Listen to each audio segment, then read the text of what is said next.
तो फिजिक्स में जहां तक मुझे याद आ रहा है, लास्ट क्लास हमने इलेक्ट्रोमैग्नेटिक इंडक्शन चैप्टर शुरू किया था, राइट। और उसमें हमने पढ़ा था फैराडेज लॉ क्या होता है और लेंस लॉ क्या होता है और इलेक्ट्रोमैग्नेटिक इंडक्शन को थोड़ा समझा था।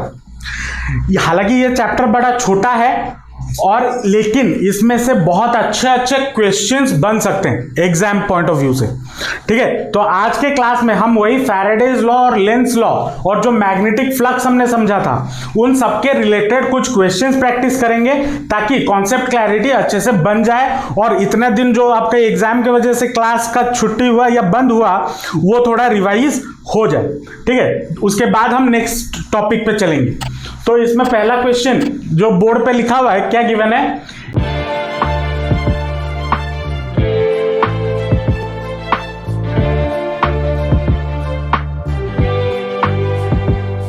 A rectangular loop of area 20 centimeter into 30 centimeter is placed in a magnetic field of 0.3 Tesla with its plane. और बिट 1 में बोला है normal to the plane, inclined 30 degree to the field, parallel to the field, find the flux linked with the coil in each case. तो कितना flux linked है वो निकालना है और फ्लक्स का फॉर्मूला हमें पता है क्या होता है, phi is equal to B A cos theta, अगर याद हो। और ये जो थीटा है ये क्या है, ये एंगल बिटवीन बी एंड ए होता है, मतलब एरिया वेक्टर और मैग्नेटिक फील्ड के बीच का जो एंगल होता है उसको हम थीटा से रिप्रेजेंट करते हैं, ठीक है। अब एरिया यहां पे गिवन है और मैग्नेटिक फील्ड भी हमें गिवन है। तो सॉल्यूशन पे आते हैं। एरिया हमें कितना गिवन है, 20 centimetre into 30 centimetre which is equal to 600 centimetre square होगा ना, which is also equal to 6 into 10 to the power -2 6 into 10 to the power -2 metre square. ये होगा एसआई यूनिट में कन्वर्ट करना है। और मैग्नेटिक फील्ड बी हमें कितना गिवन है, बी हमें गिवन है 0.3 टेस्ला और ये ऑलरेडी एसआई सिस्टम में है। अब बिट 1 पे आते हैं। बिट 1 में क्या बोला है, normal to the field. Normal to the field मतलब जब ये रेक्टेंगुलर लूप, मान लो ये फील्ड है, इसको समझना, मान लो ये फील्ड हो गया, ठीक है, ये फील्ड का डायरेक्शन हो गया और बोला है जो रेक्टेंगुलर लूप है वो नॉर्मल टू द फील्ड है, ठीक है। नॉर्मल टू द फील्ड का मतलब क्या हो गया,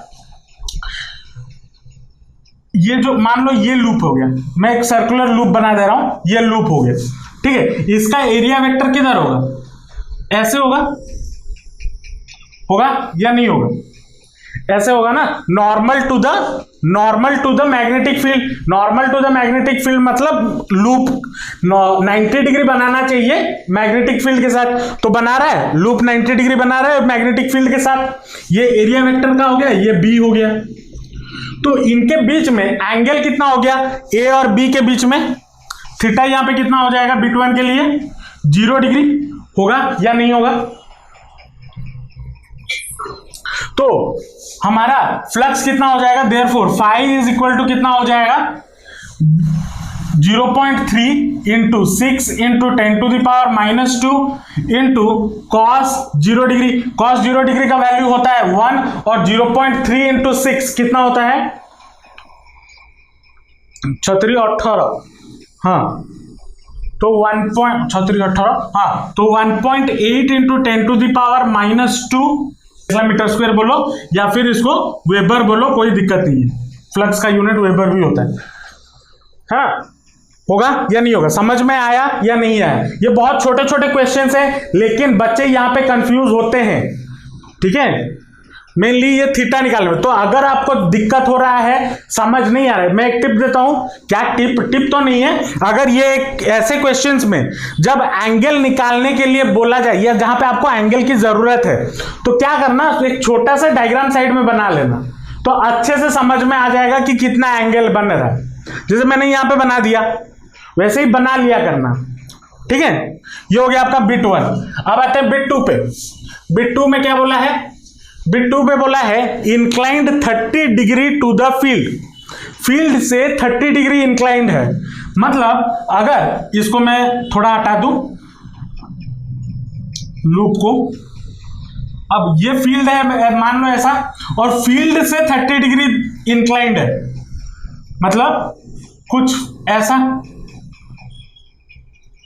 ये हो गया उसका एरिया वेक्टर, और इनके बीच में एंगल कितना हो जाएगा, फील्ड से 30 डिग्री दूरी पे है, ये समझना, फील्ड से ये जो फील्ड है, ये फील्ड है इतना, इसके बीच में और इसके बीच में जो एंगल बन रहा होगा वो कितना बन रहा होगा।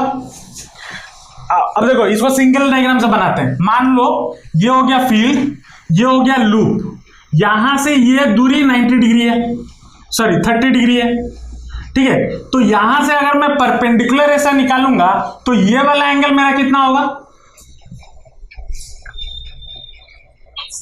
60 डिग्री, 90 माइनस 30 60 डिग्री। बच्चे यहां पे गलतियां करते हैं ऐसे क्वेश्चन में, ये तो 0 हो गया, चलो आसान है। यहां पे समझना बात को, फील्ड, ये अगर फील्ड है और ये लूप है तो फील्ड 30 डिग्री, फील्ड से 30 डिग्री कौन इंक्लाइंड है, आपका लूप इंक्लाइंड है, तो एरिया वेक्टर ऐसे होगा, ये आपका एरिया वेक्टर होगा। तो अगर ये एरिया वेक्टर हुआ तो फील्ड से एरिया वेक्टर का एंगल कितना हो गया 90, ये टोटल है 90 और ये 30, 90 माइनस 30 60 डिग्री। तो यहां पे थीटा आपका कितना हो गया, थीटा आपका हो गया 60 डिग्री। तो फ्लक्स आपका कितना बन जाएगा, 5 will be equal to 0.3 into 6 into 10 to the power minus 2 into cos 60 degree. Cos 60 degree का वैल्यू कितना होता है 1/2, कॉस 60 का वैल्यू 1/2। तो ये कितना हो जाएगा, ये हो जाएगा कट गया तो ये 3, तो ये हो गया 0.9 into 10 to the power minus 2 weber, ये हो गया। अब आते हैं बिट 3 पे। बिट 3 पे क्या बोला है, बिट 3 में बोला है parallel to the field. Parallel to the field समझना, मान लो ये आपका फील्ड हो गया बी, और जो लूप है वो पैरेलल टू द, ये मान लो लूप है, ठीक है, ये लूप पैरेलल है मैग्नेटिक फील्ड के साथ, तो इसका एरिया वेक्टर किधर होगा, इधर इस तरफ ऊपर की तरफ ए वेक्टर। तो लूप और एरिया वेक्टर और मैग्नेटिक फील्ड के बीच में एंगल कितना बना, थीटा आपका 90 डिग्री बना या नहीं बना, तो थीटा यहां पे बन गया 90 डिग्री। तो फाई आपका कितना हो जाएगा, 5 will be equal to 0.3 into 6 into 10 to the power minus 2 into cos 90, और कॉस 90 का वैल्यू कितना होता है 0, तो that will be equal to 0। तो फ्लक्स आपका कितना हो गया 0 फॉर बिट 3। समझ में आया या नहीं आया। चलो नेक्स्ट क्वेश्चन पे आते हैं। नेक्स्ट क्वेश्चन क्या बोला है, a small piece of metal wire is dragged across the gap between the pole pieces of a magnet in 0.5 second. Question को समझना, द मैग्नेटिक, उसके बाद क्या बोला है, the magnetic flux between the pole pieces is known to be 8 into 10 to the power minus 4 weber. Estimate the EMF induced in the wire. क्या हुआ इस क्वेश्चन में, जरा देखते हैं, सिनेरियो समझते हैं। एक छोटा सा वायर है और उसको दो मैग्नेटिक पोल के पीसेस में, मतलब अगर मान लो ये नॉर्थ पोल या साउथ पोल हो गया, ठीक है, इनके बीच में कुछ सर्टन फ्लक्स है, ठीक है, जो कि है आपका कितना 8 into 10 to the power minus 4। तो मैं मान के चलता हूं जो फ्लक्स है, सोल्यूशन पे आते हैं,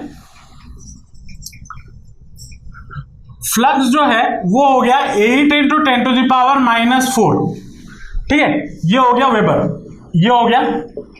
या फिर मैं मान के चलूं एज बिकॉज ये छोटा है, मतलब 8 into 10 to the power minus 4, बहुत उसका वैल्यू छोटा है, तो मैं इसको d5 भी लिख देता हूं, ठीक है, d5 equal to 8 into 10 to the power minus 4 weber, ठीक है। अब क्या किया गया, एक बहुत छोटा सा वायर बहुत ही जल्दी से इसके थ्रू क्रॉस करके लिया गया, बहुत ही जल्दी, मतलब 0.5 सेकेंड में एक वायर को, मतलब दो मैग्नेट ऐसे रखे हैं, उसके बीच में बस वायर को ऐसे कर दिया गया, बहुत कम टाइम लगता है, मैग्नेट बोल रहा हूं, वायर को ऐसे कर दिया गया।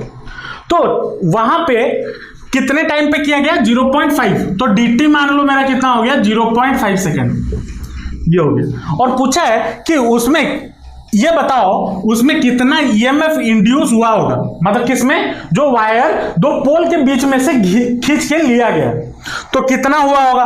ईएमएफ इक्वल टू, फॉर्मूला क्या होता है, magnitude of EMF is equal to d∅/dt, ये फॉर्मूला होता है या नहीं होता, तो that will be equal to कितना 8 into 10 to the power -4 divided by 0.5, इसको सॉल्व करेंगे तो कितना मिलेगा, लगभग 1.6 इंटू 10⁻³ वोल्ट मिलेगा या नहीं मिलेगा। तो जब अब ऐसे भी क्वेश्चन पूछे जाते हैं, अब देखो मैं यहां पे d∅/dt लिया ताकि अब फॉर्मूला हमें पता है change in flux by time. आप अगर सिर्फ इसको फाइल लेते, इसको टाइम लेते, फिर और उसको डिवाइड कर देते, तब भी आपको ईएमएफ मिलेगा। एज बिकॉज बहुत कम टाइम पे होता है, इसलिए मैंने इसको d∅/dt टर्म पे लिया गया है। ठीक है, कोई कुछ रॉकेट साइंस नहीं है, क्वेश्चन को समझना जरूरी है और फॉर्मूला याद होना जरूरी है और कुछ नहीं। ठीक है, इसको लिख लो, नेक्स्ट क्वेश्चन पे चलेंगे। चलो नेक्स्ट क्वेश्चन पे आते हैं। अब क्वेश्चन देख के डर मत जाना, कोई रॉकेट साइंस नहीं है, कोई बड़ा चीज नहीं है। ठीक है, आराम से सॉल्व होगा, कोई बड़ा चीज नहीं है। क्या है क्वेश्चन, पढ़ते हैं आराम से। The magnetic flux through a coil perpendicular to the plane is varying according to the relation phi equal to इतना। मतलब यहां पे मुझे सोल्यूशन पे आते हैं। फाई कितना गिवन है, फाई गिवन है 5t³ plus 4t² plus 2t minus 5, ये गिवन है। पूछा है कैलकुलेट द करंट इंड्यूस्ड या induced current through the coil at t equal to 2 second. जब टाइम 2 सेकेंड हो तब उसमें करंट कितना बनेगा, जब उस कॉइल का रेजिस्टेंस जो है वो 5 ओम है। अब रेजिस्टेंस पता है और मुझे करंट के लिए I इज इक्वल टू क्या होता है, V/R होता है ना। तो मुझे अगर V मिल जाए या फिर जो पोटेंशियल डिफरेंस है या फिर बोल सकते हो EMF अगर मुझे मिल जाए तो मैं करंट कैलकुलेट कर लूंगा या नहीं कर लूंगा। अब EMF कैसे निकाल सकते हैं, EMF का फॉर्मूला क्या होता है, EMF is equal to d∅/dt, ये होता है। अब फाई मुझे इस टर्म में गिवन है, तो मैं पहले d/EMF कैलकुलेट करता हूं। d/dt ऑफ फाई कितना है, 5t³ plus 4t² plus 2t minus 5। और जिसने मैथ्स लिया हुआ है उसके लिए कोई दिक्कत वाली बात नहीं है, 12th में ये डिफरेंशिएशन पढ़े होंगे। लेकिन जो बिना मैथ्स वाले हैं उनको डिफरेंशिएशन थोड़ा बहुत आना चाहिए ताकि ऐसे क्वेश्चंस को आप लगा सको। एमसीक्यू में भी ऐसे क्वेश्चन डाले जा सकते हैं, कोई बड़ी बात नहीं है। क्वेश्चन दे देगा, 4 ऑप्शन दे देगा, आपको डिफरेंशिएशन करना आना चाहिए ताकि क्वेश्चंस को सॉल्व कर सको। तो कोई रॉकेट साइंस नहीं है। देखो d/dt ऑफ 5t³, इसको कैसे करेंगे, मैं पूरा सिंपल स्टेप में कर रहा हूं ताकि आपको समझ में आ जाए जो मैथ्स नहीं लिए हुए। तो क्या हो जाएगा, d/dt ऑफ 5t³ ये हो जाएगा plus d/dt of 4t² plus d/dt of 2t minus d/dt of 5, ये होगा। इसको सॉल्व करोगे, अब देखो यहां पे ये कांस्टेंट टर्म होता है डिफरेंशिएशन में, तो कांस्टेंट बाहर आ जाएगा 5 इंटू d/dt ऑफ t³।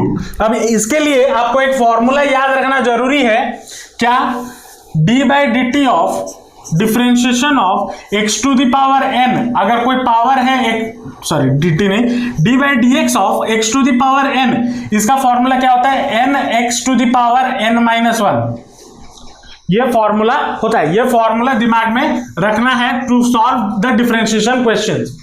ठीक है, ये हालांकि एक फॉर्मूला है, बहुत सारे और डिफरेंशिएशन फॉर्मूले हैं, लेकिन एज बिकॉज आप मैथ्स नहीं लियो तो मैं एक ही फॉर्मूला बता रहा हूं। हालांकि 11th क्लास में भी जब आप मैथ्स पढ़ रहे हो, फिजिक्स जब पढ़ रहे होगे, वहां पे भी बेसिक डिफरेंशिएशन आपको सिखाए होंगे, लेकिन मुझे आप लोगों पे पूरा भरोसा है कि जो भूल गए होंगे। तो यही फॉर्मूला लगाने पे क्या हो जाएगा, 5 कांस्टेंट बाहर, फिर 3 माइनस 1 2 प्लस d/dt, यहां पे 4 कांस्टेंट बाहर आ गया 4, t का स्क्वायर है तो 2 into 2t 2 minus 1 plus d/dt of 2t, तो 2 कांस्टेंट बाहर और d/dt ऑफ 1 t होता है 1 इंटू 1, और d/dt of a constant, differentiation of a constant, ये याद रखना है, d/dx of any constant term वो आपका होता है 0। ठीक है, तो ये हो जाएगा -0। इसको सॉल्व करो तो कितना हो जाएगा, 15t² प्लस 8t प्लस 2, ये आपका क्या मिल गया, d∅/dt मिल गया। ठीक है, लेकिन टाइम कितने सेकंड में बोला है, 2 सेकंड में बोला है, तो यहां पे t के जगह पे आपको क्या पुट कर देना है, 2 सेकंड। तो एट, यहां पे लिख देते हैं at t equal to 2 second, तो क्या हो जाएगा, that will be equal to 15 into 2 का स्क्वायर प्लस 8 इंटू 2 प्लस 2, इसको सॉल्व करोगे तो 15 into 4 60 plus 8 into 2 16 plus 2 which is equal to 78, ये बन जाएगा। ठीक है, तो V या EMF at 2 second, EMF at 2 second आपको कितना मिल गया, 78 वोल्ट।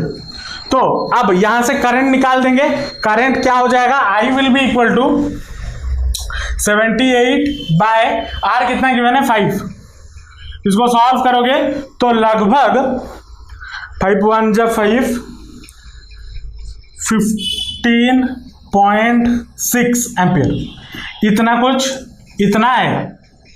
ठीक है, समझ में आया या नहीं आया। नेक्स्ट क्वेश्चन पे आते हैं। नेक्स्ट क्वेश्चन क्या बोला है, a 10 ohm resistance coil has 1000 turns and at a time, एक टाइम पे उसमें 5.5 into 10 to the power minus 4 weber का फ्लक्स था, passes through it. If the flux falls to 0.5 into 10 to the power minus 4 weber in कितने time पे, 0.1 second time पे, find the EMF generated in volts and charge flown through the coil। ठीक है, simple है, solution पे आते हैं। Initially flux मेरा कितना था 5, मान लो उसको मैं 5 ले ले रहा हूं। ठीक है, 5.5 into 10 to the power minus 4 weber, और कुछ टाइम के बाद क्या, 0.1 सेकेंड टाइम के बाद वो गिर के कितना हो गया, इतना हो गया। तो 5 मैं ले जा रहा हूं कितना, 0.5 into 10 to the power minus 4 weber, और कितने टाइम में गिरा, t इक्वल टू 0.1 सेकेंड। ठीक है ना, अब उसमें कितने टर्न्स है, नंबर ऑफ टर्न्स n 1000 है ना। अब अगर ईएमएफ का लास्ट क्लास आप देखो, मैं एक फॉर्मूला बताया था, क्या होता है, n नंबर ऑफ टर्न्स के लिए n d∅ बाई dt होता था, ये फॉर्मूला बताया था या नहीं बताया था।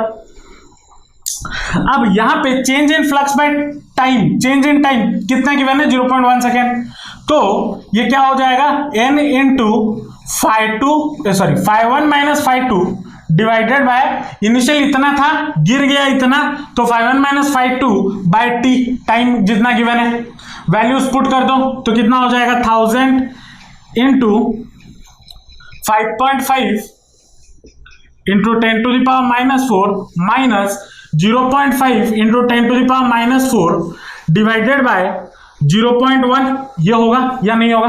इसको अगर आप सॉल्व करोगे तो 5 into 10 to the power minus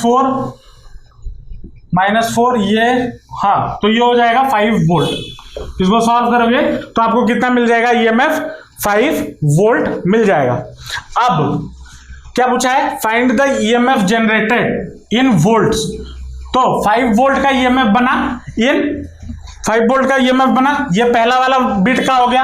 अब दूसरा बोला है charge flown through it, Q equal to क्या होता है, I इंटू टी होता है, current into time taken.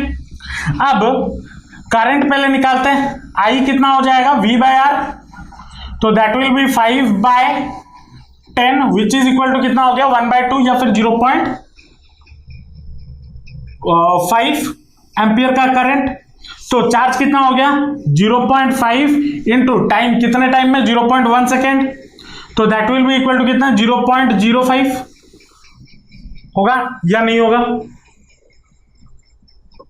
0.05 coulomb. तो इतना चार्ज 0.1 सेकेंड में उस कॉइल से मूव करेगा और इतना ईएमएफ उसमें से इंड्यूस्ड होगा। समझ में आया या नहीं आया। बुक से क्वेश्चंस और प्रैक्टिस करना, बुक में अच्छा क्वेश्चंस गिवन है, ठीक है। और हालांकि मैं अभी ट्राई कर रहा हूं आप लोगों के लिए एमसीक्यूज बनाना, ठीक है। चलो आज के लिए इतना ही रखते हैं, नेक्स्ट क्लास थोड़ा पढ़ाई करेंगे, प्रीवियस क्लास का थोड़ा रिवीजन भी हो गया आज की क्लास में। नेक्स्ट क्लास हम उसी सब चीजों को लेके आगे चलेंगे। होप आपको आज का क्लास समझ में आया होगा। आपका कोई भी फीडबैक है वो कमेंट सेक्शन में जरूर बताना। अगर वीडियो अच्छा लगा तो लाइक जरूर कर देना, चैनल को सब्सक्राइब कर देना, क्योंकि मैं आपके पढ़ाई के रिलेटेड कंटेंट रेगुलरली अपलोड करता रहता हूं। और हाँ, अपने दोस्तों के साथ वीडियो शेयर करना मत भूलना। तो मिलते हैं नेक्स्ट वीडियो में। Till then all the best, जमकर पढ़ाई करते रहिए and thanks for watching the video.